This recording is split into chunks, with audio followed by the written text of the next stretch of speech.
Previously on Party and Peril. I will mourn your passing, as it is wholly unnecessary. And two other red beams of energy slam down from the sky, one towards the east and one towards the west. Are you ready? Ready. As ready as we're gonna be. And a portal opens up in front of you. And without a second of hesitation, the room is invaded by room bots and witches slinging spells of all kinds. Out steps Master Kavela, who sweeps a hand, sending the bloody vampire across the room, slamming him into the wall. And Balaam darts out from the portal on all fours and sinks his fangs into his throat and rips his head from his body. You face death if you do not accept my offer. We can live as one, as we are. That is the alternative. We're going to stop this. We're going to stop you. And the lizard man begins to rise in the air, levitating a few feet off the ground. Try as you might, you've already lost.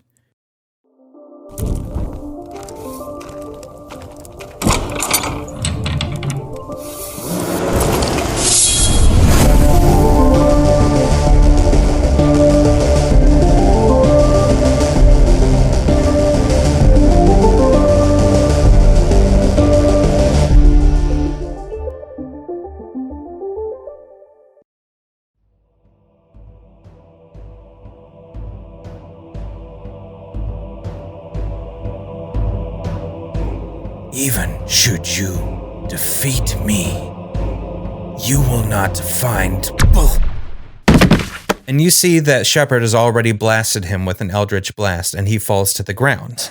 And he's trying to get himself back up, and you see Sera slam a warhammer down on his back, and you can hear his spine shattering. And she stands up, and he starts letting out a...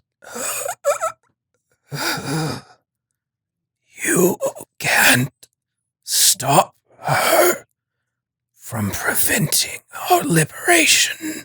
Sheppard stomps on his skull, crushing it. You can hear a wail of anguish and rage from somewhere above, just as the rest of your friends have now arrived from the battle below. Sera props herself up on her shield and says, "We can't stop here. We have to make it to the top and retrieve the artifact. There must be a secret door somewhere here. Everyone fan out and find it now." So if you want a description of this room real quick. So the stairway that you have entered and now your friends have come from was at the south of the room. And again, this is a really long room that looks like it functioned as like a sanctuary long ago. There are dozens of stone pillars and rows of two that move from south to north. And to either side of those pillars are wooden pews. At the north end of the room is the pulpit. There are 4 statues in the room, 2 on the left. One is depicting a hooded figure, and another is a soldier poised with a spear. The right side of the room, the other 2 statues, there's a statue of a grieving woman, kind of crying. And the other one is a knight with a raised, broken shield. There's stained glass windows kind of behind the pulpit, showing a scene of what looks like a massacre taking place during a wedding, with a figure that actually looks quite a bit like the bloody vampire you faced earlier. In this depiction, he's being tied up as pools of blood kind of run from his body in the little scenery there. Can I do perception check? What do you want to perceive? Like, is there, let me know if there's like a certain thing you're wanting to look for, or like. Yeah, I guess like if the room is symmetrical, since it's kind of got the pillars on both sides and whatnot. If it's a balanced room, maybe look for anything that seems out of place on either side. I know the statues are on opposite sides from each other, and it's centered by the pulpit with the large painting you said at the end of it. It's like a stained glass window kind of design. everything's pretty symmetrical about the room. As far as asymmetry or symmetry stands out, there's nothing really stands out about that aspect of it. Let me examine the crying woman knight with the shield statue. Okay. And just kind of start sort of feeling on it for anything that's loose or that could be pulled or pushed. So feeling around, you don't really, I can tell you're not going to find anything on that statue. I would like to detect magic. Okay. And sense any magic within 30 feet to see if there's an aura visibility of object that bears magic. You can see that there is some sort of magic aura enveloping the statue of the soldier with the spear on the left side of the room.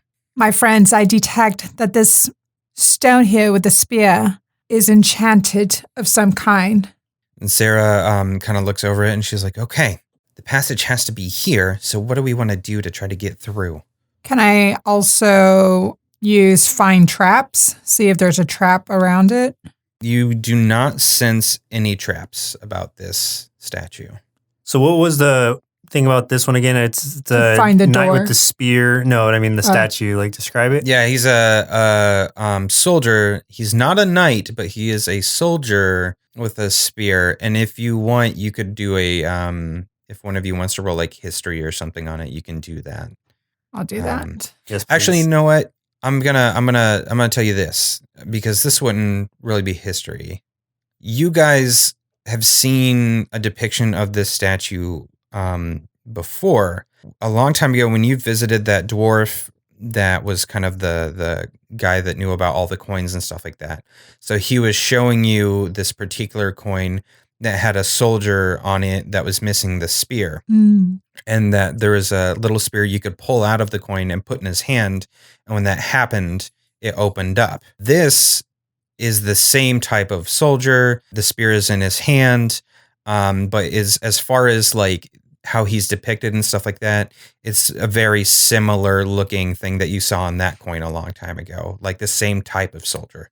I go up to it and kind of in conjunction with what I've been doing with the other statue, I start to grab towards it, but remembering that, I specifically grab the spear and see if I can move that. Pulling on the spear, the statue slowly begins moving aside across the wall.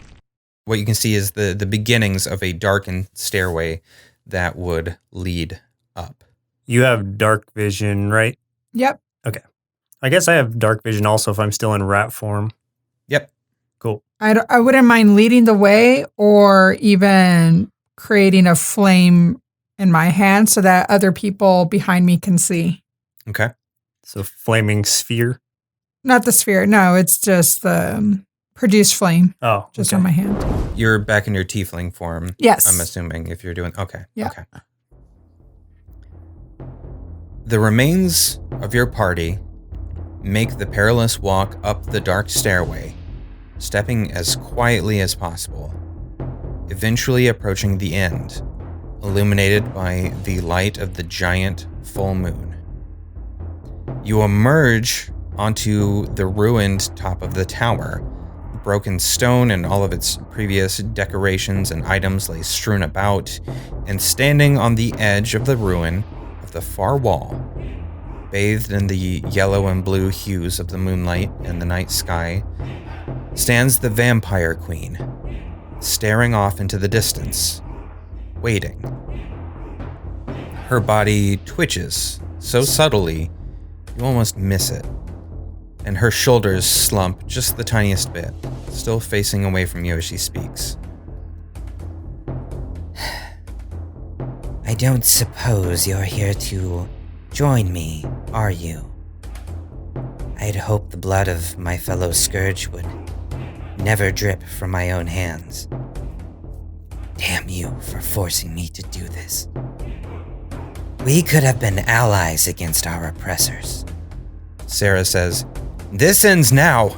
There's no use for senseless violence. Submit, give us the artifact made by the coins and the key, and you will be given a just and honest trial.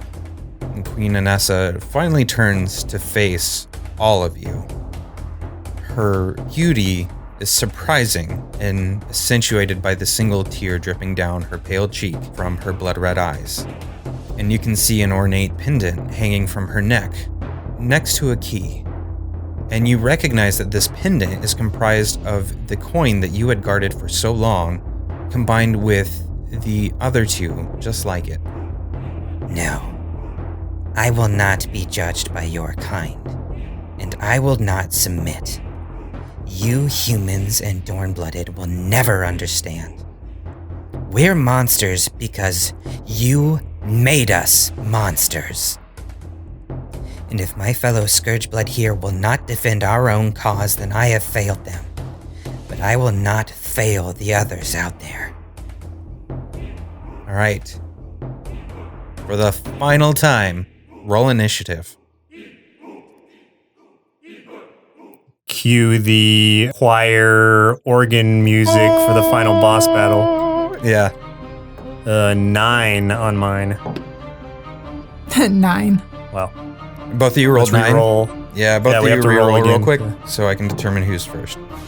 1. So I got an 8, so I'm first on that time. So I'm going to bump you to a 10. And this fight is going to, like the other ones, it's going to function differently than what you guys are used to. So you guys have a bunch of companions and stuff up here with you. I'm going to just count real quick. So you've got Stein, Grunwald, Piper, Krog, Jewel, Kavela, Balaam, Emily, Adri, Emily's mother, the Gauntlet, Sera, and Sheppard. 12, I believe. You have 12 companions up here. What's going to happen here is I will just kind of narrate what these guys are doing during this battle, but the only rounds are really going to be Jack, Avadore, and the Queen.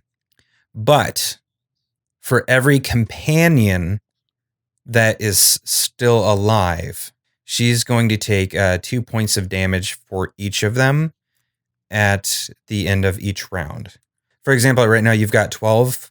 At the end of each round, she would take 24 damage as long as they're alive. Jack, you are at the top of the round as this battle begins. I'm going to use the potion of speed. Okay. So upon drinking it, I gain the haste spell, which until the spell ends, my speed is doubled and I gain +2 bonus to my AC and advantage on dex saving throws. And I gain an additional action on each turn. Jeez. All right. I don't know how long it lasts, though. Oh, when the spell ends, the target can't move or take action until its next turn as a wave of lethargy sweeps over it. Spell ends after 1 minute or 10 rounds. Okay. Okay. So you're drinking a potion. What you want to do? So if I still have an action, I also want to use this Griffin Claw smeared with the Golden Ichor just to start off the battle strong. I can only use it once per long rest, so this will be the only time I get to use this. Right. And when held and activated, a Cypher conjures a bolt of lightning, range of 100 feet, and does 3d6 lightning damage with a dex save that halves it if they pass. Okay. I will try her dex save to see if she passes, but she does not pass it. Roll the damage for that. 10 damage total. Not a lot, but something. Something to start it off, yeah. So you send this, you whip out this little claw, and you aim it, and you see this flash of lightning streak across the top of the tower, hitting her by surprise, and like scorching the robes in which she wears. And you can see like the smoke coming off the edges of her clothing as she grits her fanged teeth at you. Avadore, your turn. All right. So I will summon a lightning bolt. Let's see what she does. She definitely passes the dex saving throw. But you still roll your 8d6. She just takes half of whatever you roll. Yep. 24. 24 damage. So she takes half of that, 12 damage. Okay.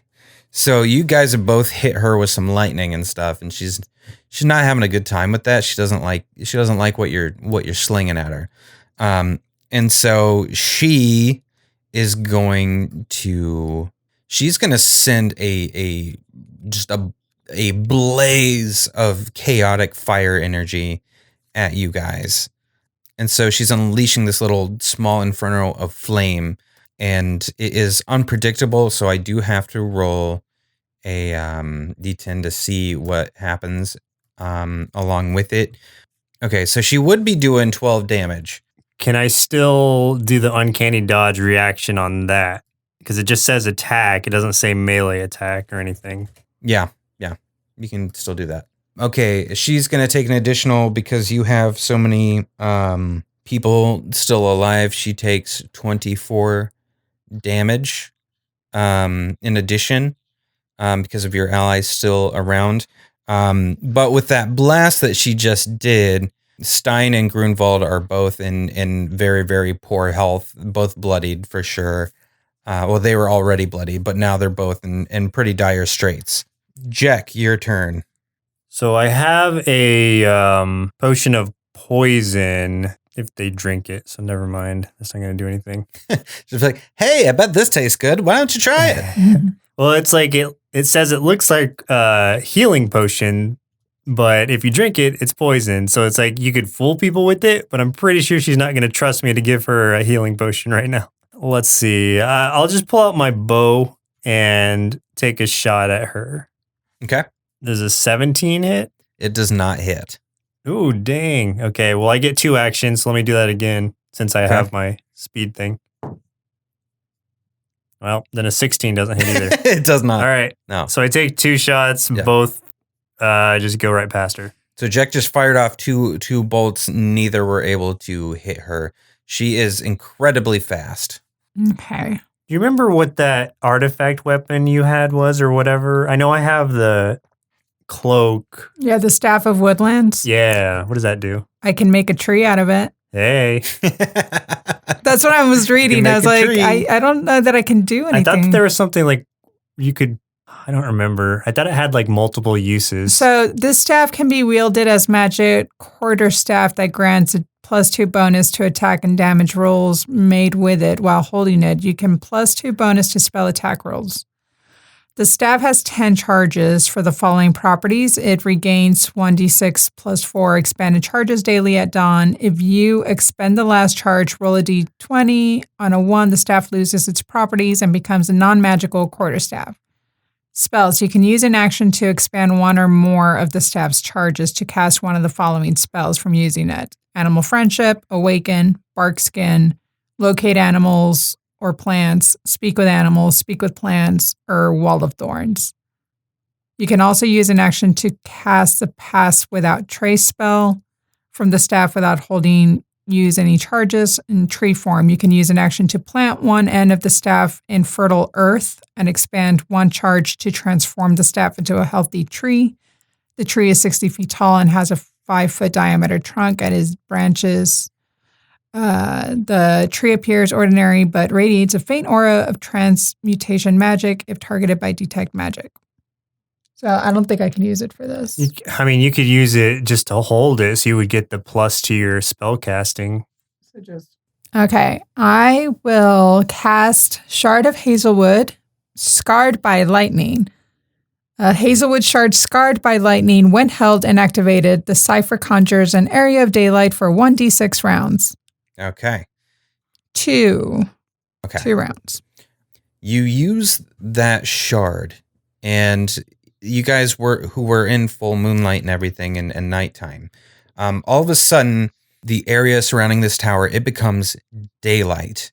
Jack, you turn back into your regular form for the moment, and Anessa hisses, and you can see like her skin starts to burn a little bit, and she is fighting amidst the others. So like with the rest of your group there, like picture her almost Dragon Ball Z style fast, like zipping around and attacking everybody, and they're slashing back at her and all kinds of stuff. But this, you can tell, has definitely slowed her down a bit and is definitely ain't feeling great. So with that done, she's going to take the damage she would from your friends. She takes 24 damage, and it is now her turn. Avadore, your friend Balaam, Anessa points her finger at the lycanthrope that kind of taught you more about your druidic magic and how things function. And she says one word, Feline. And he starts coughing and coughing and coughing, and he hits the ground and blood is spattering from his mouth, and you can see chunks of bone and things coming out of his mouth, and he falls to the ground unmoving. Oh no. Okay. I'm gonna go, and is she still enough that I could run up to her and try to attack? Yeah. Okay. If I hit, I want to try to do a sneak attack. Nope. On the scimitar. Well, tell me how much did you roll? On the first one, I rolled a 13. Hits. Ooh, interesting. And the second one, I rolled a 16. Hits. So, okay. So then scimitar, 9, 4, then my 46, 25 total damage. All right. Nice. Avadore, your turn. I guess my thing goes for another round, right? Because it's 2 rounds. Mm-hmm. Could I use the flame blade with the staff? You evoke a fiery blade in your free hand. The blade is similar in size and shape to a scimitar, and it lasts for the duration. If you let go of the blade, it disappears, but you can evoke the blade again as a bonus action. Oh, yeah. You can use, yeah? Yeah, you can use that. Would I use it in conjunction with the staff? You can just hold the staff in one hand and the flame blade in the other. Okay. Why not? Says you can use your action to make a melee spell attack with the fiery blade. On a hit, the target takes 3d6 fire damage. So while holding my staff of the woodlands, it would give me a +2 on my spells, and I will cast Flame Blade. I will use a higher level 4 slot. The damage increases by 1d6. For every slot above the second level, so you're 2 levels above. Oh my God. So it's 2d6 increase on that 3d6. So that means 5d6 damage. Man. Oh my God. All right. So roll to hit. Roll to hit. I'll roll 20 plus. And your 2 hit is your spell 2 hit plus that 2 because of the staff you have. Right. So it'll be a +8. Yeah. Oh my God. Oh my God. 17 plus 8. Is that 25? Yeah, that hits. That hits really hard. That's good. You're good. All right. So we Do your hit thing. her. And okay. So let's see. 18. 18 total? Yes. Jeez. All right. Yeah, you did you did some damage there. That's not Cool. that's And not a lie. this will last for 100 rounds. 10 minutes, so 100 rounds. Yeah. Perfect. Okay, so that's her turn. She's going to, so as your friends are fighting against her too, she takes that extra 24, or not 24, now it's down to 22 damage because Balaam has since passed on. Okay, it's her turn. She grips the pendant around her neck. Come to me. And then you see these red pillars of light flash on either side of this tower. And both of the giant statues that used to be known as the West Trap and the East Trap that you guys had kind of seen before, that were laying waste to other parts of the land while you guys were fighting, are now there. And one of them reaches down and slams a hand into the tower. Everybody make a dexterity saving throw real quick. 25. Okay. 11.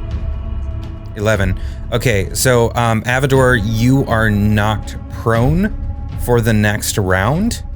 Just about everyone except for, let's see, Jack, Sheppard, Emily, Gauntlet, they all are still standing. So you won't get a whole lot of help from the allies on this next one. And she's going to attack, she's going to go for you, Jack. She's gonna come in for a big old bite from you, buddy. She's gonna bite you. Well, she's gonna miss. I think. Wait, what's your AC right now? 14. Oh, never mind. She hits. Dang. Okay. She's coming in for a bite, and so 16 damage. Uncanny dodge, so half that. And then I also need you to do a Constitution saving throw for me. Constitution. Actually, you know what? Yeah. Because you did the one thing, we're gonna say that no, like what she was gonna try to do isn't gonna work, because it's basically a glancing blow with the fangs. Yeah. Because of it not sinking all the way. So. Okay. All right. It would be Avadore's turn, but she is prone for this round. Avadore, you will be able to get up and fight after this. Is there a way that I can grab the necklace from around her neck, the pendant? Oh, you can definitely try. Let me try. 18. Does not make it. I'm gonna try again because I have 2 actions. Oh, man. Okay. Oh, 24. No. Oh, man. Dang. Okay. So close. So close. I can tell you right now, 25 would have been what you needed. Yeah. I had that. Well, I had planned just in case, with that being your attacks, and they both failed. The 2 rounds are up. The sunlight spell that had been going is now faded back into darkness. Jack, you are now transforming again into a were-rat. Avadore, you are able to get up. And now it's not just Anessa, but the 2 Celestials are here. At this point in the match, Sera and Sheppard will also be fighting, like will actually be using their skills and things like that in addition to you guys. You see one of the Celestials, the other one this time, has reached down. It's ripped this basically chunk of the tower away and thrown it back down towards the lot of the group. Most of them were able to get out of the way, but Captain Stein, who was already injured from other parts of the battle, was not able to get away, and it lands on him, and there is no getting up from that. Oof. Anessa is going to... She is summoning mage armor, so that is giving her a plus to her AC. So she's not attacking you this round, but now she's going to be harder to hit. We're going to have Sera go next. And Sera, like, in horror at seeing Captain Stein just basically destroyed, just smashed by this giant piece of building, Sera is going to look your way, Jack. She's going to cast Shield of Faith upon you. So that's going to give you +2 bonus to your AC. Oh, wait a minute. I've already got an extra +2 also from my haste that I haven't been considering, so... Nice. Okay. Avadore, your turn. All right, so I still have my flame blade, and I'm close enough still to her. I'm still within range. Yes. And it's 19 plus 8. So 27. That hits, correct? That hits. 19 damage. Sheppard is going to be going now, and Sheppard is going to... He has this one rapier, and then he is using something called Shadow Blade. So he's summoning a shadowy sword that's very similar to like what Avadore is doing with the Flame Blade, but this is like this shadowy thing that does psychic damage. And so he's going to summon that at 3rd level, so he can try to do 3d8 damage. Not for a lot of damage though. But he does 11 damage. Now, Jack, your turn. Okay, I'm gonna go for the grabbing of the necklace again. Okay. Sleight of hand. Nope on the first one. Come on. Nope on the second one. Dang. Buddy, what are you even doing? I just. Dang. One of the Celestials reaches down and grabs Grunwald and picks him up out of the air and starts squeezing. And we'll have to kind of come back to that and see what's going to happen, but it's not fun for him so far. Queen Anessa is going to attack Sheppard. So she's going to use her multi-attack, and she's going to use her unholy bastard sword, which is a thing, and a bite. Sheppard takes a whopping total of 20 damage. Ooh. Sheppard is bloodied. Sera is also bloodied, by the way. I forgot to call that out when she was there. Okay. It's actually Sera's turn. Sera's gonna try to heal herself really quick. This takes forever. D&D Beyond. Maybe speed things up. Okay, heals herself for 9. She's still bloodied, but it's a little bit better than where she was. Gonna go again with my flame blade. Rolling my d20. 14 plus 8. 22. That hits. Rolling my d6 5 times. 15. The queen is definitely bloodied. We'll have Sheppard go next. He's going to cast Vampiric Touch. Okay, so he gets 4 hit points back for dealing 8 damage. Jack. Okay, I'm going to do some stabby stabs. I'm not going to try to grab that thing anymore because that's not been going well. So let me roll here. Does a 5 hit? No. Okay, so Scimitar misses. I assume a 21 does though? That hits. Okay, yes. so dagger hits. Let me roll that. Okay, so 17 total damage with this dagger sneak attack. Back towards the top of the round. Oh wait, I'm not done. Sorry, I get. Oh yeah, you I have get more 2. attacks now, don't you? Fuck. Let me attack again. Scimitar misses again. Okay, dagger hits again. I can only do the sneak attack once per round, I think. Yeah, once per turn. Okay, so 1 extra damage with the dagger. I just glancing blow her with that thing. Got it. Now I'm done. All right. With that done, Celestial that had grabbed Grunwald from the top of the tower, you can hear like the armor of his plate mail start to creak and groan, and then he stops struggling as the fist clenches, and you can see the Celestial throw him away. Jeez. The other Celestial is going to slam his hand down on the top of the tower. I need everybody to do a dexterity saving throw. 12. Okay. 11. You guys pass. Piper, Krog, and Sheppard all failed and take quite a bit of damage. Sheppard is at 0 hit points. We will do death saving throws for both him and Sera since they've been like a part of this big journey. So they won't just go away like the others. Queen Anessa is going to go for Avadore. She's going to come for you this time. Okay. She's just going to do a straight up multi-attack against you with her sword and her bite. So, 1 missed, but 1 was a crit. Okay. So, the crit was with her sword, 26 damage. That kills me. So you're at 0 hit. So you're not dead, but you're at 0 hit points. It's Sera's turn. And she is going to have to make a decision on who she can save. She's going to use Spare the Dying on Avadore. So Sera sees both Sheppard and Avadore go down, neither getting back up. And she is torn about what to do. And she's looking at both of you, and finally she makes her decision and kind of mutters, asking for forgiveness under her breath. And she runs over to Avadore and she touches you, and you are stabilized. So you don't have to do a death save right now, but you definitely are going to need to get some health back because you are stable, you can fight, but you are at 0 hit points, so you're going to have to do something quick.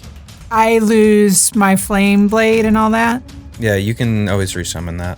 All right, so I will cast a Cure Wounds.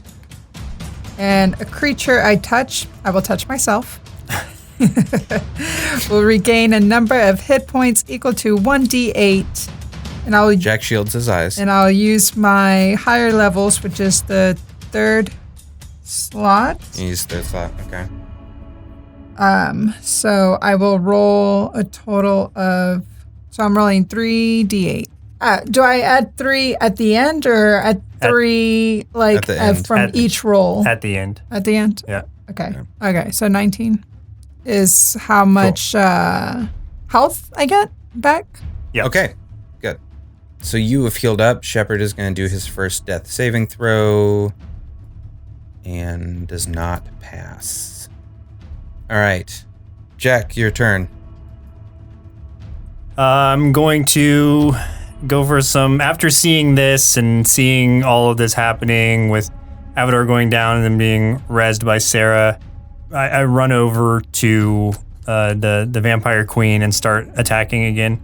And I've still got my haste for 5 more rounds, actually. Nice.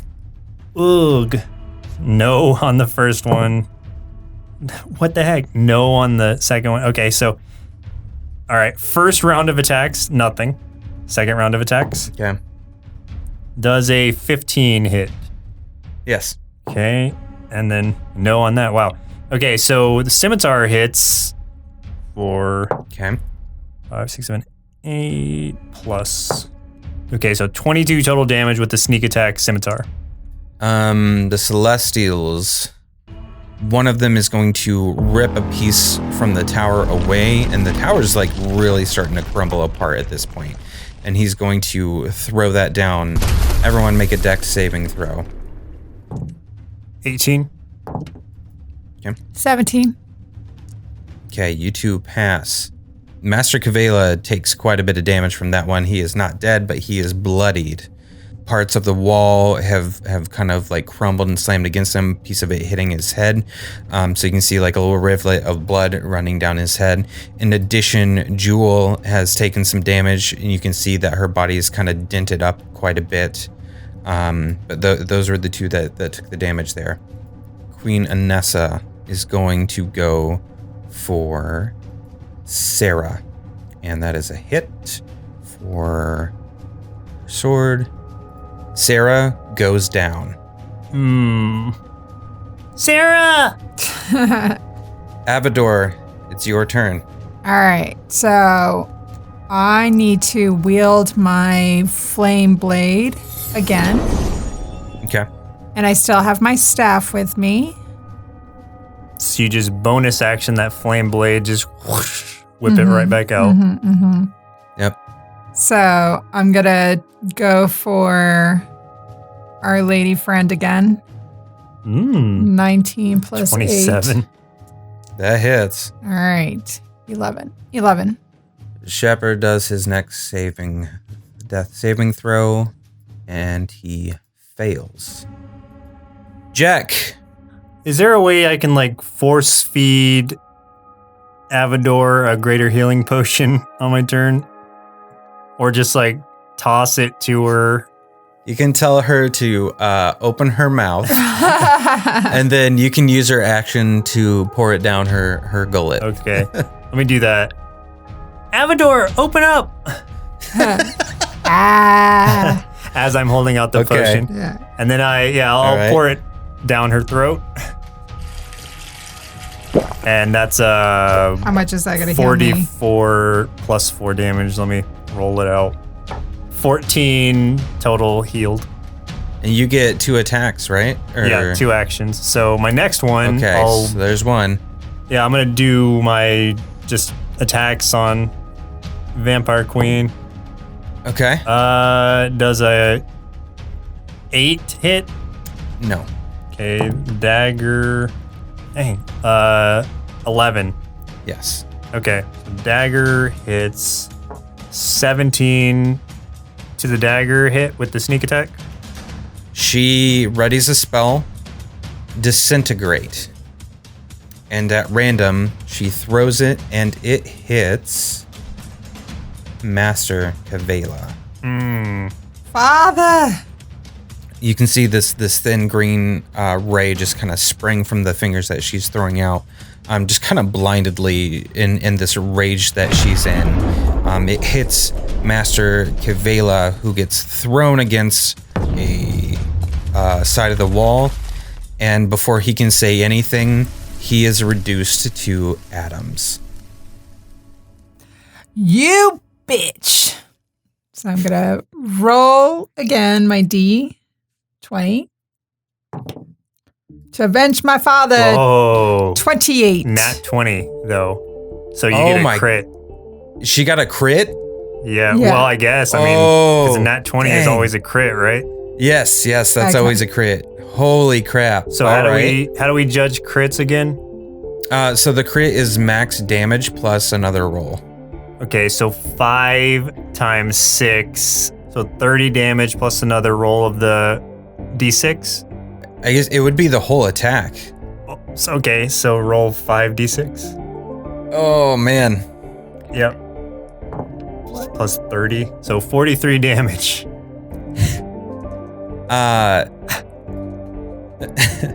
Avadore, Yeah. how does this end? You tried to get me to cry for my family, and my family was him. He was my father. I will not cry for your ashes, but I will avenge his death.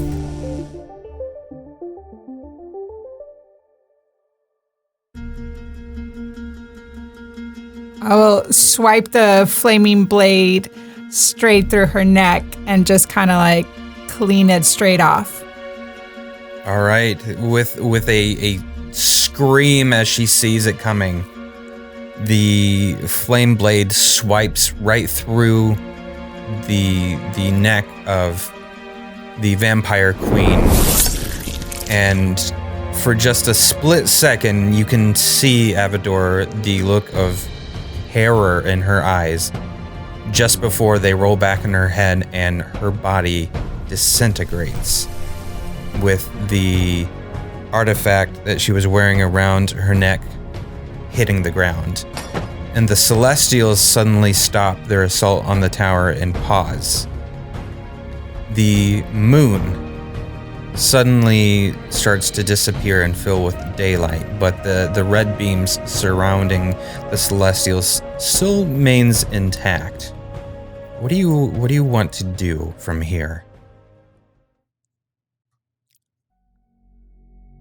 If the necklace is still there, I want to retrieve the artifact. You pick it up, Jack, and gripping this pendant, it feels as though time freezes. And an icy chill moves from your hand through your body. And then it burns, but it feels like ecstasy, like you feel power. And the red energy is now connecting with you, and you can feel the two Celestials on either side of the tower as if they were like your own arms. And you know that with them, you could do anything. You could destroy anything or everything. You could ravage the world until it is a smoldering cinder. Or you could systematically wipe out entire cities, one by one. This power is just pure malice and destruction. Charisma saving throw.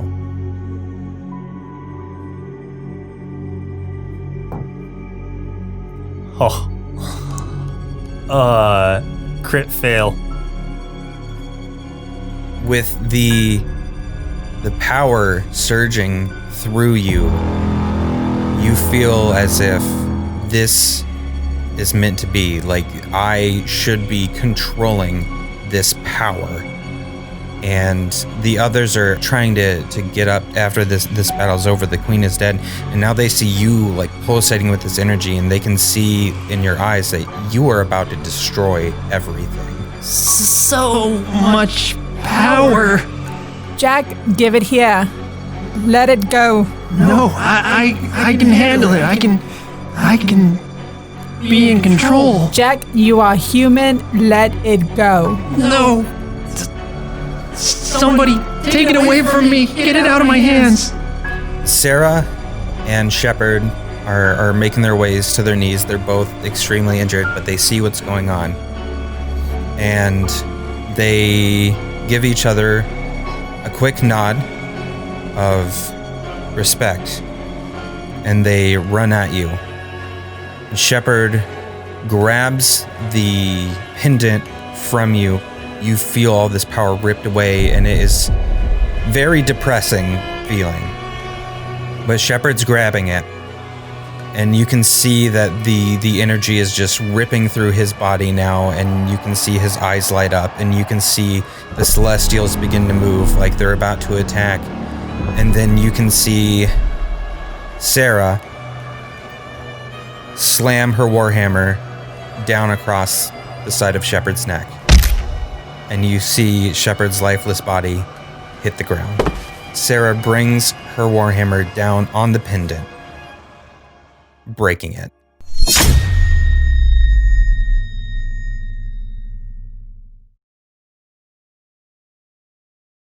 It's been a long, strange adventure with all these twists and turns for not only us, but the characters. And this being the end and being a very surprising way for it to go, to be honest. It's bittersweet ending this thing, but it's not going to end right here because that would suck, right?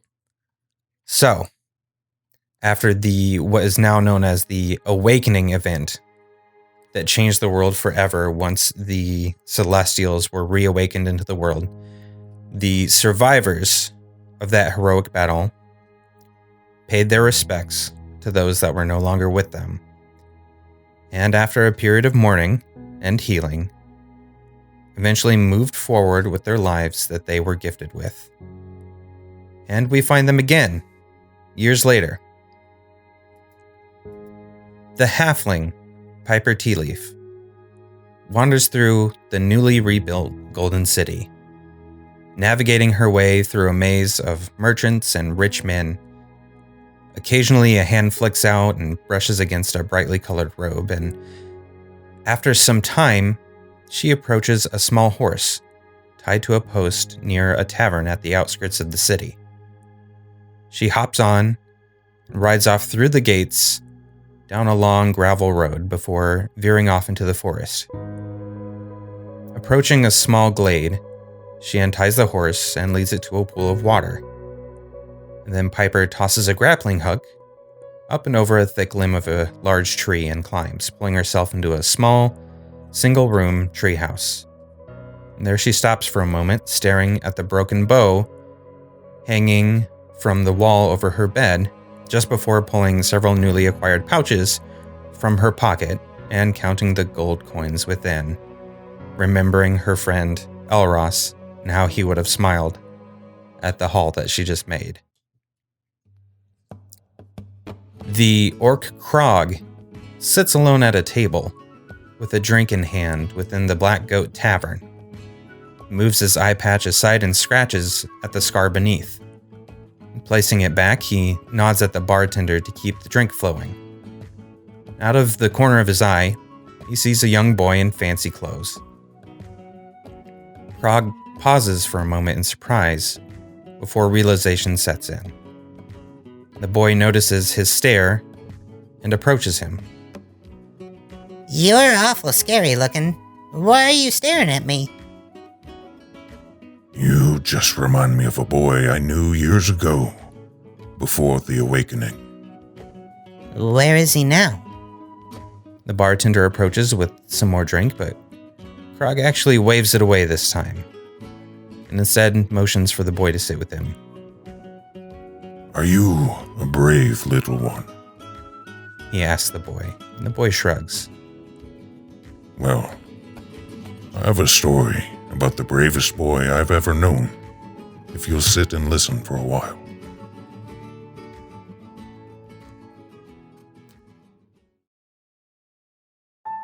Sera walks down a long hallway and enters the former throne room, now the table at which the Council of Highguard sits. She stares at her companions already seated at the table, and Sir Alexander the Gauntlet nods back in respect.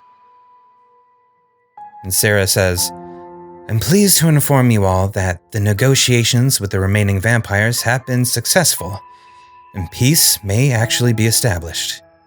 We also have word of a newly discovered tiefling village, in which we've sent an ambassador to offer food and goods. Should they not accept, we will leave them be, but The Templars of Light will remain an available resource should they ever call on us for aid. Now, the reason I've called you all here, there's rumors of more strange objects having fallen from the sky and infected more villages near the western lands near Brindlebrook. I have dealt with this before, and I will lead the Templars on a campaign myself. But the borders near Eslam are to be respected. We will not tolerate persecution of any kind. And the others nod in agreement, and they go on with their plans of providing aid and justice for those that seek it.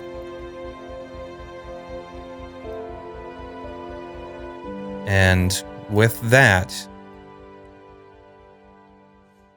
what does 5 years from that incident look like for Avadore? Avadore has returned home and where she was raised by her father, making it a school of education for all welcomed, not just her and her sister. She even creates a statue of Sheppard, making it part of a riddle in order to go inside the school.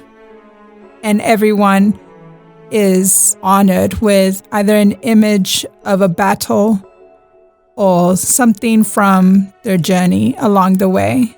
So she honors her friends and her family by continuing this school for all who are welcomed.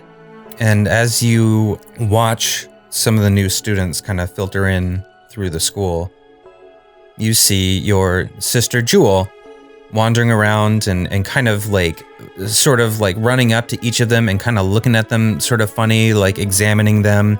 And you hear some of the girls and boys coming in kind of snicker a little bit at such a strange metal person running around and looking at everybody coming in.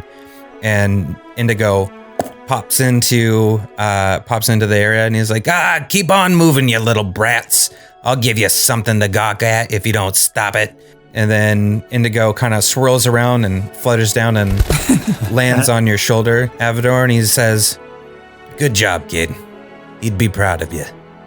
I think so too.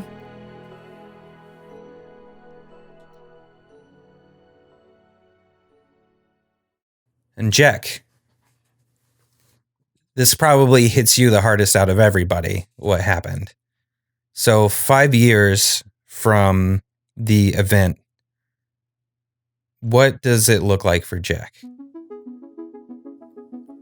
So I think that my initial thought is that I would follow Sera wherever she ended up, and it sounds like that she and Sir Alexander have sort of restructured things in Highguard.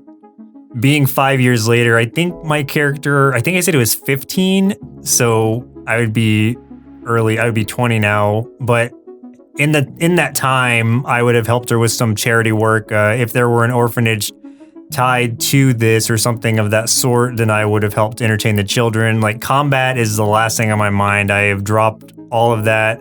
No more thievery or anything because I don't need to do that any longer to sustain myself. So I think that for the most part, it would just be for the sake of entertainment. I would use my dexterity perhaps to the juggling that I'd been working on. I now use that to entertain the children and really assist Sera and Sir Alexander now, who I've come to respect, in whatever needs they might have for me.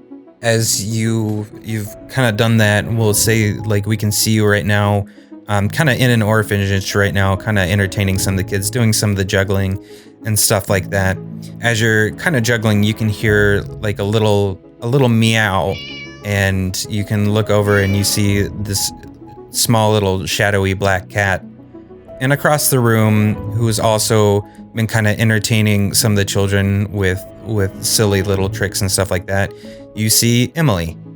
And she kind of just smiles and nods at you from across the room.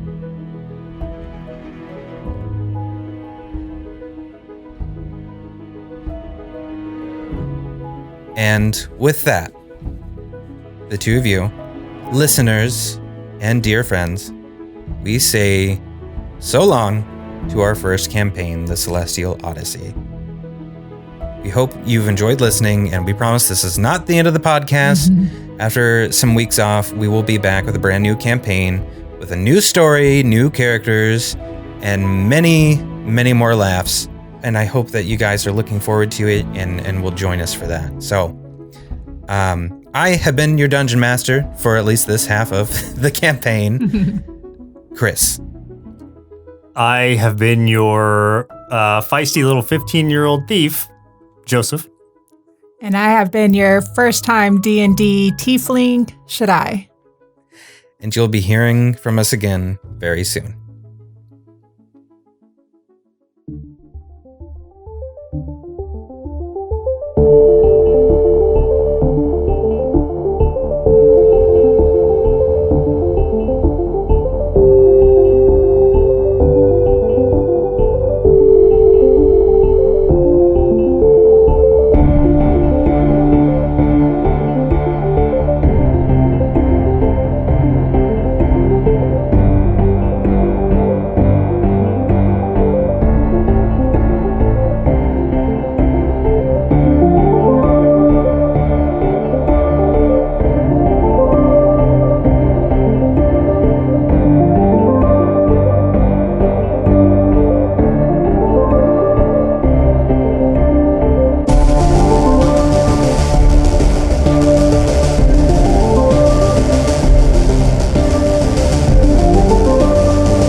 Thanks for listening to this episode of Party and Peril. If you liked this episode, please share it with your friends or digifriends on social media and use the hashtag NerdSloth so we can thank you for your support. Don't forget to like, comment, subscribe, give us a rating, all those things that can help out the show. It's like rolling a nat 20 every time. See you next episode. Presented by NerdSloth. A place for lazy nerds. If you like what you heard, consider donating at patreon.com/nerdsloth so we can continue bringing you quality shows.